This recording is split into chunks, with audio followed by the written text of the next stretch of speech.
Hello friends, நம்ம இன்றைக்கி ஒரு சுவையான திருநெல்வேலி அல்வா ரெசிபி பார்க்க போகிறோம். இருட்டுக்கடை அல்வா ரெசிபி. இதுக்கு தேவையான பொருட்கள்னு பார்த்தீங்கன்னா, சம்பா கோதுமை ஒரு 1/2 கிலோ வாங்கி நல்லா ஊற வைக்கணும். முழு கோதுமையாக இருக்கணும். அதை தாமிரபரணி ஆற்றுல உள்ள தண்ணியை எடுத்து தான் ஊற வைக்கணும். அப்போ தான் அந்த டேஸ்ட் வரும். ஸோ நான் அதை ஊர்லேருந்து கொண்டு வந்திருந்தேன் தண்ணி. ஸோ ஒரு 12 மணி நேரம் அந்த கோதுமையை ஊற வச்சு அதுக்கப்புறம் கிரைண்டரில் போட்டு நல்லா மையாக அரைச்சி எடுத்து அதுலேருந்து பாலை புழிஞ்சி அந்த பாலை எடுத்து பண்ணுறது தான் திருநெல்வேலி அல்வா ரெசிபி. ஸோ இந்த பால் பார்த்திங்கன்னா நல்லா புளிக்க வைக்கணும். ஒரு 12 மணி நேரம் நைட்டு நம்ம அந்த பாலை எடுத்து வச்சு அடுத்த நாள் காலையில் அதை புளிக்க வச்சு எடுத்தோன்னு வச்சுக்கோங்களேன், அதில் தான் அந்த அல்வா பண்ணணும். ஸோ அந்த பால் எடுக்கிறது பாருங்கள் எப்படி எடுக்கிறேன்ட்டு. அரைச்சதுக்கப்புறம் அது நல்லா ஒரு அரிப்போ இல்லைன்னா ஒரு வெள்ளை துணிலையோ போட்டு புழிஞ்சு எடுத்தோம் அந்த பால் வந்துடும்.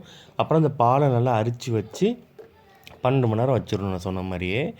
ஸோ அதிகாலையில் நைட்டு வச்சிங்கன்னா அதிகாலையில் எடுத்து பார்த்தீங்கன்னு வச்சுக்கோங்க நல்லா புளிச்சிருக்கும்.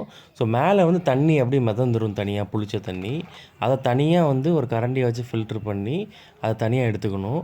எடுத்ததுக்கப்புறம் அந்த கீழே இருக்கிற அந்த கோதுமை பல்ப் இருக்குல்ல, அதில் திரும்ப ஒரு 2 கப் தண்ணி இல்லைனா 4 கப் வரைக்கும் தண்ணி ஊற்றலாம். ஊற்றி ஆட் பண்ணிவிட்டு அதை ஒரு கடாயில் போட்டு நம்ம அல்வா கிண்ட ஆரம்பிச்சிடலாம்.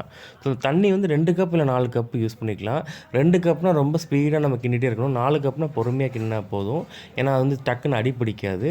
ஸோ நான் பழக்கம்னால 2 கப் ஊற்றி நல்லா கிண்ட ஆரம்பிச்சிட்டேன். ஸோ கிண்டிகிட்டே இருக்கும்போது லைட்டாக அது திக்காக ஆரம்பிக்கும். அப்போ ஒரு 2 கப் சுகர் ஆட் பண்ணி நம்ம அதை மிக்ஸ் பண்ண ஆரம்பிக்கணும். அடுத்தது பெரிய கப் போதும். ஸோ அல்வா கலர் கொடுக்கறதுக்கு பார்த்தீங்கன்னா மெயினாக கொஞ்சம் கேரமலைஸ் பண்ண சுகரை ஆட் பண்ணால் கலர் வரும்னு சொல்லுவாங்க. ஆனால் இருட்டுக்கடை அல்வாவில் அது பண்ண மாட்டாங்க. இருந்தாலும் இதை நம்ம லைட்டாக ஆட் பண்ணிக்கலாம் அப்படின்னு சொல்லிட்டு இதை ட்ரை பண்ணி பார்த்தேன். பட் அந்தளவுக்கு கலர் ஒன்றும் வரல லைட்டாக ஆட் பண்ணதுனால. ஸோ தண்ணியோட தன்மையினால தான் அந்த அல்வாவோட கலர் மாறுதுன்னு சொல்லிட்டு திருநெல்வேலியில் சொல்கிறாங்க. தாமிரபரணி தண்ணி தான் காரணம் அப்படின்ட்டு. ஸோ அல்வா கிண்ட 5 நிமிஷத்துக்கு ஒருக்கா நெய் ஊற்றி கிண்டிகிட்டே இருக்கணும். ஒரு 1/2 அன் ஹவர் கிண்டும் போது பார்த்திங்கன்னா கொஞ்சம் திக்காக ஆரம்பிக்கும்.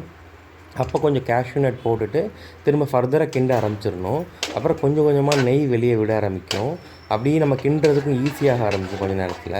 அப்பயும் நம்ம ஃபர்தராக கிண்டிகிட்டே இருந்தோம்னு வச்சுக்கோங்களேன், ஒரு 45 நிமிஷம் ஆகும்போது அல்வாவை லைட்டாக எடுத்து கையில் உருட்டி பார்த்தோன்னா அது ஒட்டாமல் உருண்டையாக வரணும். பாருங்கள் எப்படின்ட்டு என் கையில் ஒட்டவே இல்லை பாருங்கள். ஸோ இதுதான் பதம் அல்வா எடுக்கிறதுக்கு.